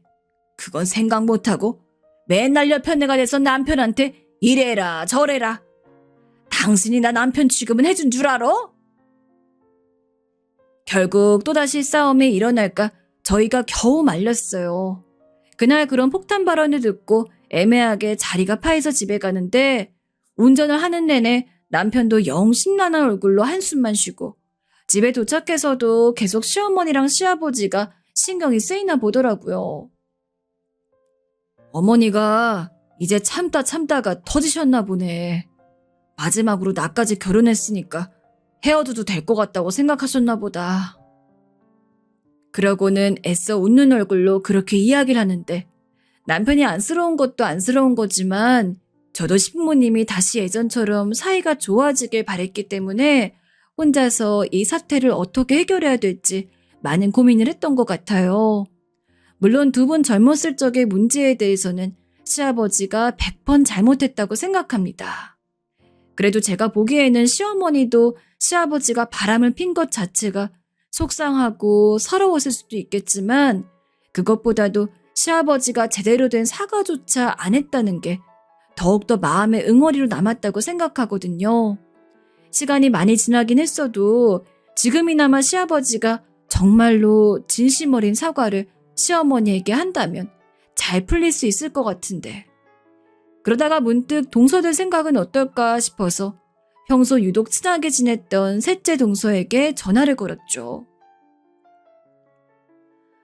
이번에 어머님이랑 아버님 이혼하신다는 거 동서는 어떻게 생각해?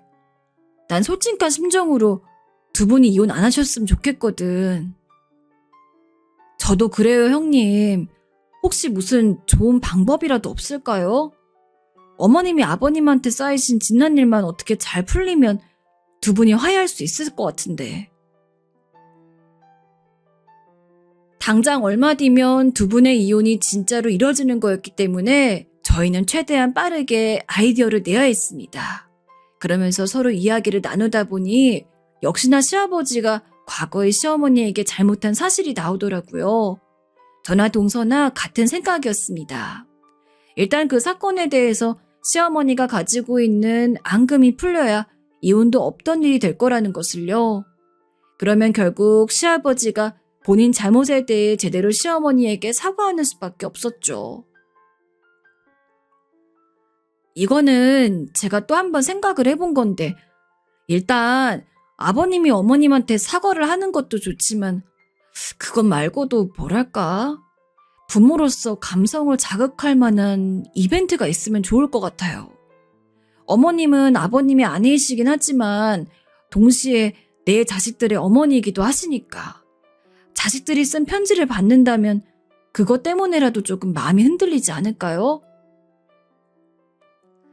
확실히 동서가 어려서 생각이 자유롭기도 하고 아이디어가 좋아서 그런지 동서 이야기를 듣자마자 딱 그거다란 느낌이 들었습니다. 동서, 좋은 아이디어인데? 그럼 동서는 이벤트를 준비하고 시아버지 설득하는 일은 내가 할게. 괜찮으시겠어요, 형님? 사실 지금껏 결혼하고 나서 시아버지와 단둘이 밖에 나갔던 적은 한 번도 없었습니다. 너무 어색하고 손발이 오글거렸지만 그래도 목표로 하는 것이 있었기에 최대한 어색하지 않은 척 준비를 끝마치고 시아버지에게 연락을 드렸어요. 아버님, 저랑 오붓하게 데이트나 할까요? 데이트? 우리 둘이서 말이냐? 시아버지도 제가 이런 요구를 할 성격이 아니라는 걸 아는지 나와 계시면서도 얼떨떨한 표정이시더라고요. 일부러 모르는 척 시아버지 팔에 팔짱을 끼고 거리를 조금 걷다 다리가 아프단 핑계를 대며 카페에 들어갔습니다. 아버님, 홍차 좋아하시죠? 여기 마침 홍차가 엄청 맛있는 곳이라서요. 홍차로 시킬게요. 그래, 고맙구나. 그렇게 시아버지와 마주보고 앉아 조용히 차를 마시다 시아버지도 좀 긴장이 풀어진 것 같은 분위기길래 그때 제가 슬쩍 이야기를 꺼냈습니다. 아버님, 저 실은 남편한테 들어서 예전에 두 분 젊었을 적에 두 분 사이에 무슨 일이 있는지 알고 있어요.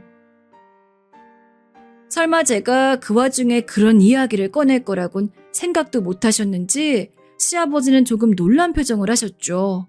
금방 멋쩍게 변했지만요. 그 모습을 보니 시아버지도 본인이 한 일에 대해서 잘못을 모르고 있는 건 아닌 것 같았습니다. 그래, 너도 알고 있었니? 네, 아버님. 근데 이건 제가 어머님이랑 같은 여자이기에 더 잘 아는 걸 수도 있는데 저로서는 아버님이 그때 어떤 생각을 가지고 그렇게 행동을 하셨는지를 알 수가 없어요. 하지만 아버님이 어떤 의도셨던 어머님의 입장에서는 분명히 큰 상처였을 거라고 생각을 해요. 만약에 지금 제 남편이 아버님이랑 똑같은 행동을 했다면 정말 솔직한 심정으로 전 이혼까지도 고려할 수 있을 것 같아요. 제가 그만큼 남편을 사랑하기 때문에요. 사랑하지도 않는 사람이 바람을 피워봤자 무슨 신경이 쓰이겠어요.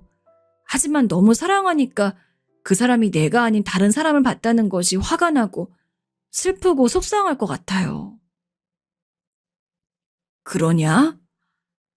어머님도 그러지 않았을까요? 아버님이 과거 행동에 대해서 조금이라도 어머님한테 미안한 마음이 있다면 저는 꼭 아버님이 어머님께 진심으로 사과를 했으면 좋겠어요. 며느리로서 이 집에 들어왔지만 저한텐 어머님도 아버님도 무척이나 소중하거든요. 그래서 두 분이 헤어지는 걸 보고 싶지가 않아요. 이렇게 아버님 불러서 말씀드리는 게 예의 없어 보일 수도 있겠지만 그냥 지금처럼 저는 동서들이랑 서방님들이랑 어머님, 아버님 이렇게 모두 모여서 밥 먹고 웃고 떠드는 시간이 너무 좋아요. 아버님도 어머님이랑 헤어지고 싶은 게 아니라면 사과하는 거에 대해서 한번 생각해 보실 수 없을까요? 최대한 진심을 다해 제 마음을 시아버지에게 전했습니다. 그랬더니 시아버지도 느끼는 바가 있는지 고개를 푹 숙이시더라고요. 그리고 한참을 생각하시더니 제게 물으셨죠. 그래, 네 말이 맞다 아가야. 그럼 어떻게 사과를 하면 좋을 것 같으냐? 그제야 전 신이 나서 시아버지에게 조곤조곤 이야기를 드렸습니다. 당장 말로 하는 거는 아버님도 여러모로 정리가 안 될 수 있으니 편지를 써서 마음을 전하자고.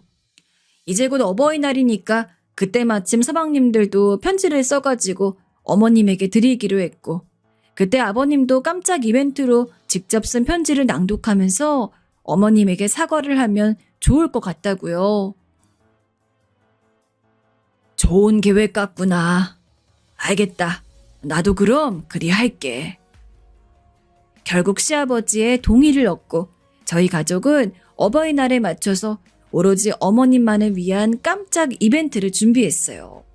시어머니 몰래 다른 가족들끼리 모여 편지를 확인하고 남편이랑 서방님들 어렸을 때 사진 같은 걸 모아 영상 만드는 쪽 일을 하는 동서의 도움받아서 엄청 부드러운 배경음악도 깔아 감동적인 동영상까지 만들었죠.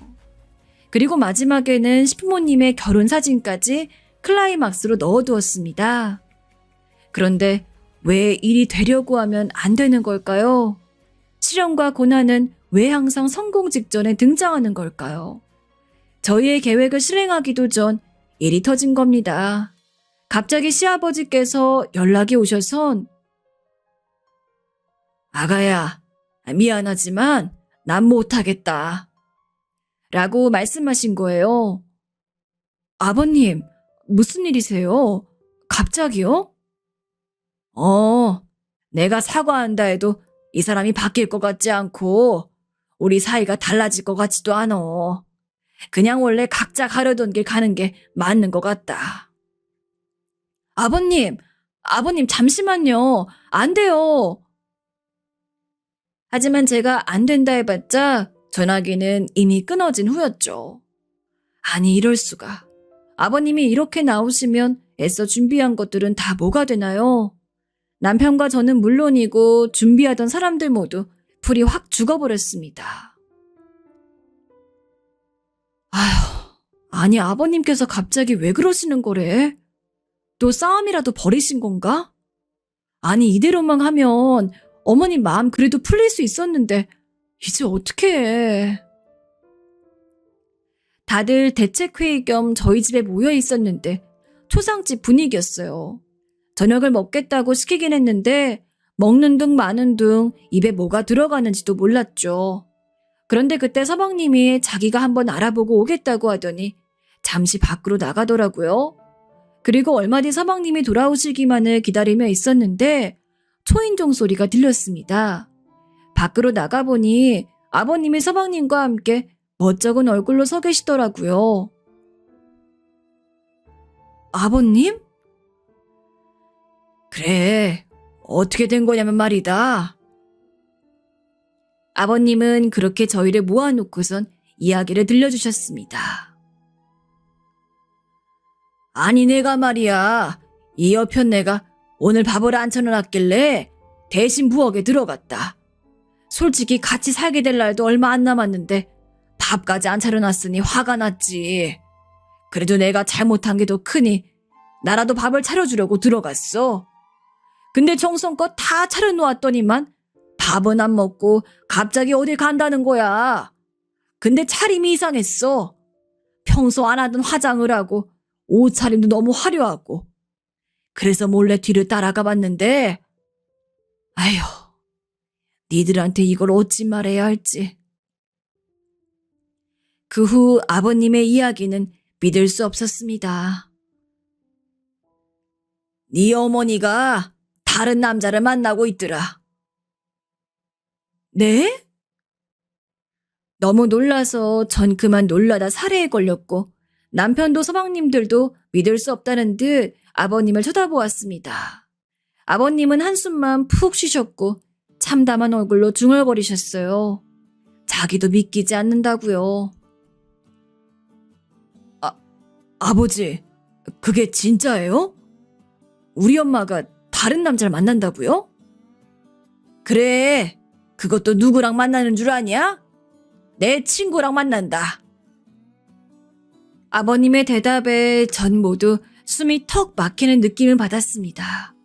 마치 예전에 아버님이 바람 피셨을 때와 같은 상황이 생기다니 이걸 어찌 받아들여야 할지, 어머님께서 뒤늦은 복수라도 하시는 건지, 아니면 정말로 아버님 친구분을 좋아하시게 된 건지. 아버님은 심지어 그 친구가 자신의 중마고우라고 말하며 오랫동안 연을 이어온 친구라 말하셨습니다. 이름을 말하자 남편도 그분이 누군진 알더라고요. 아니 그 아저씨가 엄마랑 그랬다고요? 말도 안 돼요. 내 두 눈으로 봤다. 둘이서 호텔로 들어가는 걸.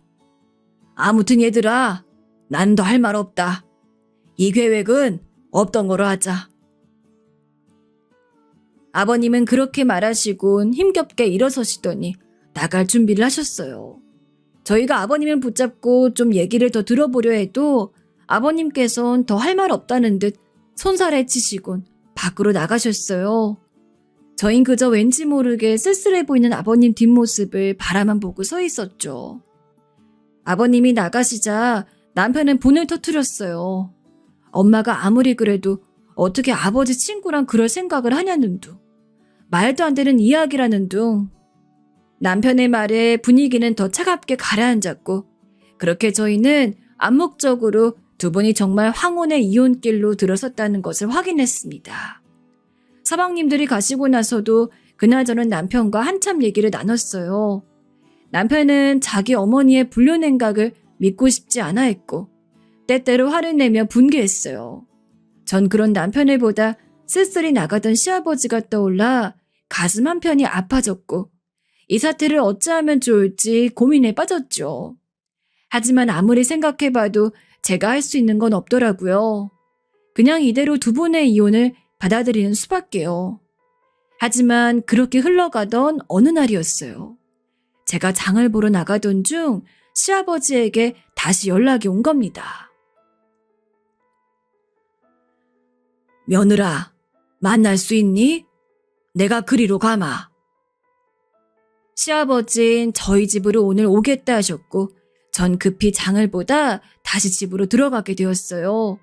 갑작스레 오신다는 시아버지의 연락에 무슨 일인가 싶었어요. 속으로 시어머니와 무슨 큰일이라도 났나 싶어 가슴이 다 떨렸죠.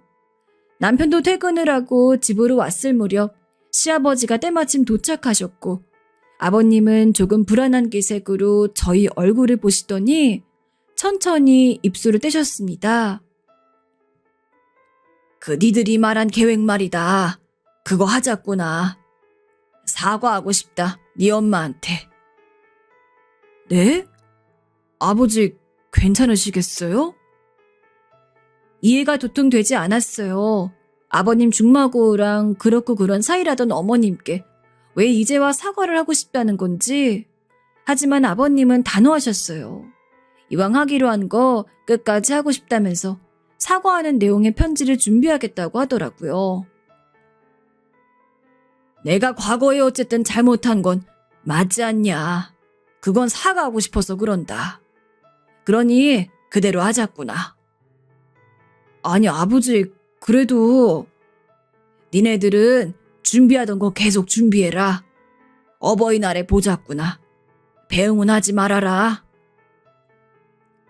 그리고 아버님은 뭔가 결심한 얼굴로 저를 보시다 일어나 밖으로 나가셨어요. 저나 남편이나 어리둥절하긴 했지만 아버님 뜻이 워낙 강경하니 저희는 아버님의 결정에 따를 수밖에 없었어요. 그리고 서방님들을 다시 불러 아버님 뜻을 전했습니다. 서방님들도 저처럼 아버님을 이해하기 힘들어했습니다. 하지만 일단 아버님이 그렇게 하시고 싶다 하니 그 뜻을 들어드리기로 했죠. 저희 계획은 이랬습니다.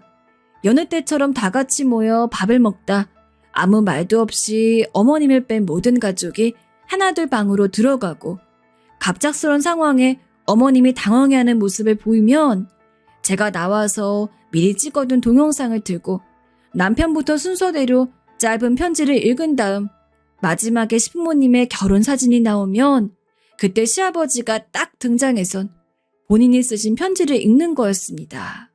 그러면 감동을 받은 시어머니가 눈물을 흘리는 그런 흐름. 계획을 전부 짜고 나니 너무 떨리더라고요. 저희가 어떻게 하는지에 따라 시어머니의 마음이 바뀔지 안 바뀔지가 결정이 되는 거였으니까요. 그리고 대망의 어버이날.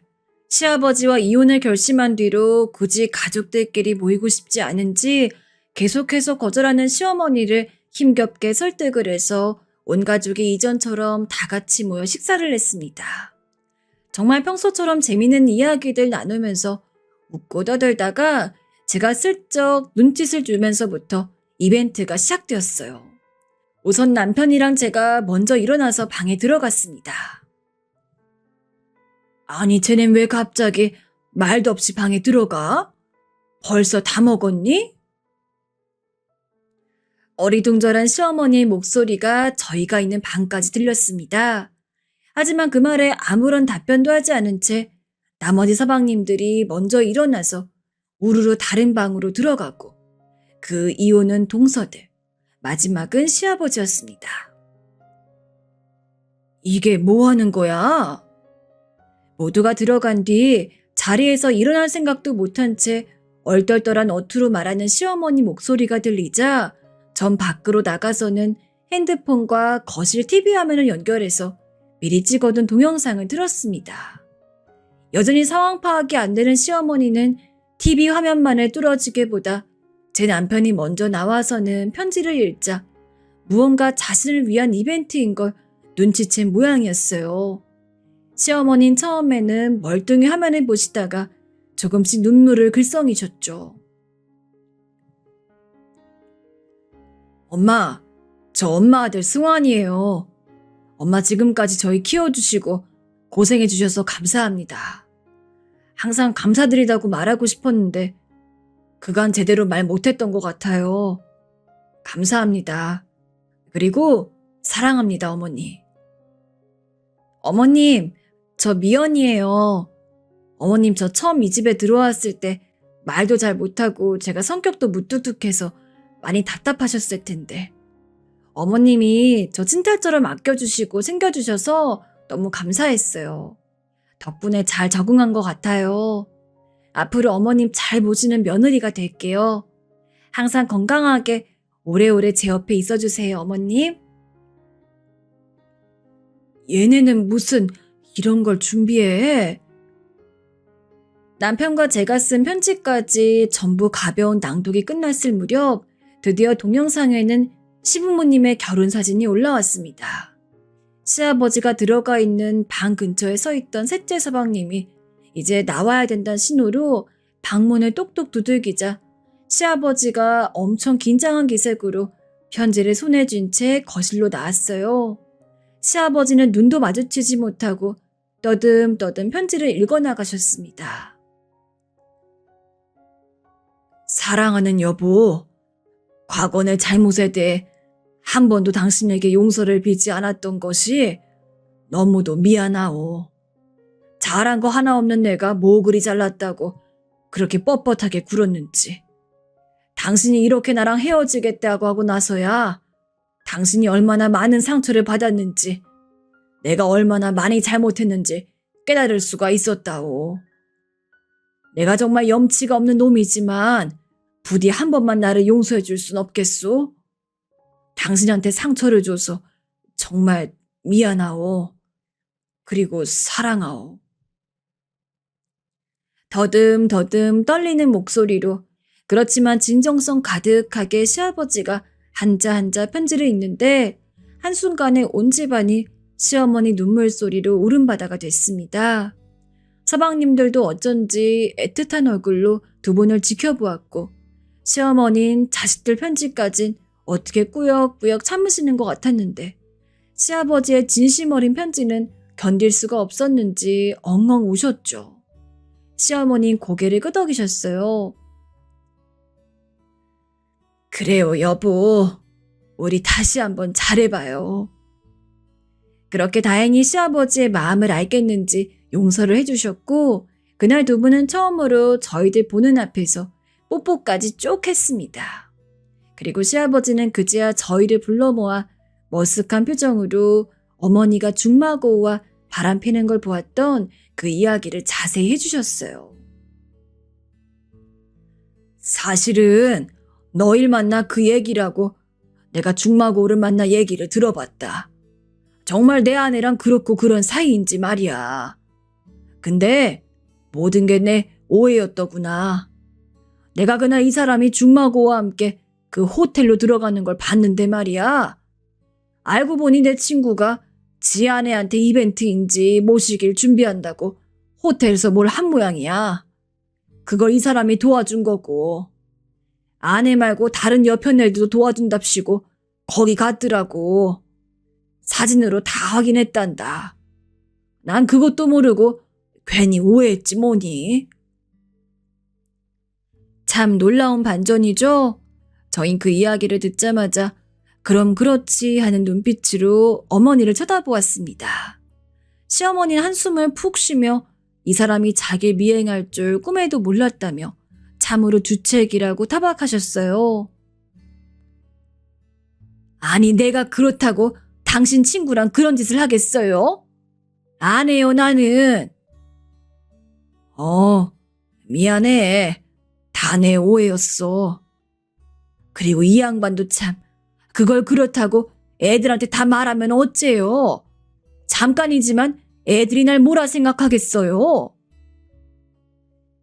시아버지는 시어머니의 구박에 다시 한번 사과를 하셨고, 시어머니는 흘끗 시아버지를 째려보셨어요. 허나 다른 때보다 훨씬 살가운 타박이셨죠. 어쩐지 이젠 시어머니가 시아버지를 놀리는 느낌이었어요. 아무튼 얘들아, 너네가 걱정하는 일은 하나도 없었단다. 그럴 줄 알았어요, 어머니. 아버지, 어쨌든 너무 다행이에요. 두 분 이제 싸우지 말고 오래오래 행복하게 사세요. 또 이혼하신다 어쩐다 하시면 그땐 저희가 두 분 못 헤어지시도록 꽁꽁 묶어놓을 거예요. 그래, 알았다. 남편의 말을 끝으로 그날 저희 가족은 화기애애한 분위기 속에서 이벤트를 마무리할 수 있었어요.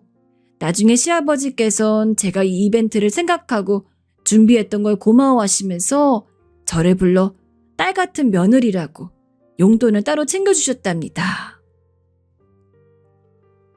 우리 며느리 이쁘기도 하지. 고맙구나. 고마워. 아니에요, 아버님. 요즘 별일 없으시죠? 그럼 어젠 네 시어머니가 나 좋아하는 순두부찌개를 한가득 해주었단다. 백화점 데려가서 옷도 한 벌 해주고 얼마나 좋은지 몰라. 정말요? 어머님 짱이신데요? 다음에 저랑도 같이 한번 가요, 아버님. 그래, 그러자꾸나. 아버님 얼굴도 어머님 얼굴도 그야말로 활짝 피셨습니다. 그 이후로 많은 시간이 지나진 않았지만 지금 두 분은 제가 그동안 봤던 그 어느 때보다도 정말 사이가 좋아 보이세요. 동네에서 자칭타칭 금술 좋은 부부가 되셨어요. 어딜 가든 두 분이 손을 꼭 잡고 다니시고 아버님이 다른 남자 보지 말라고 질투도 하시고 어머님은 팔불출이라 그러지 말라 하시고 얼마나 보기 좋은지 몰라요. 이벤트를 하기 전까지는 이게 성공할 수 있을지 걱정이 많았는데 잘 통해서 너무 다행인 것 같습니다. 무엇보다 우리 가족이 다시 한자리에 모여 오순도순 명절을 지낼 수 있어 좋습니다. 앞으로도 두 번 다시 싸우지 말고 평생 이렇게 알콩달콩 100년해로 하셨으면 좋겠어요. 저희가 언제나 그 옆에 있어 드릴게요. 사랑합니다. 어머님, 아버님.